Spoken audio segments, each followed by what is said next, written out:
sa letrang D ay Dita! Welcome to another episode ng Alpabeto/Abakada ng Philippine Native Trees. Ang dita o dita, pita o dalipawen ay may scientific name na Alstonia scolaris. Ang species epithet nito na scolaris ay galing sa salitang scholar. Traditionally kasi sa Southeast Asia, kung saan ito native, ginagamit ang kahoy nito sa paggawa ng blackboard sa schools.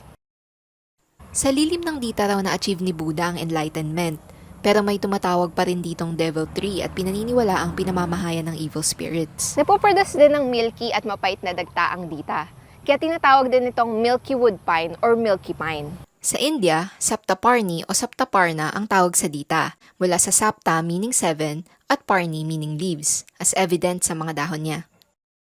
Ang individual leaves naman ay rounded ang apex o yung tuktok ng dahon. Tapos, glossy sa ibabaw na green at grayish-green sa ilalim. Mapuputi at tumpok-tumpok ang bulaklak ng dita. Mahalimuyak din ang mga ito.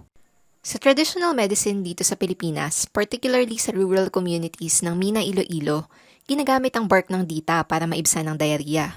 That's it for letter D of Alpabeto/Abakada ng Philippine Native Trees. Let's promote and mainstream Philippine biodiversity and natural heritage by sharing this video and not re-uploading without permission. See you ulit sa letter E!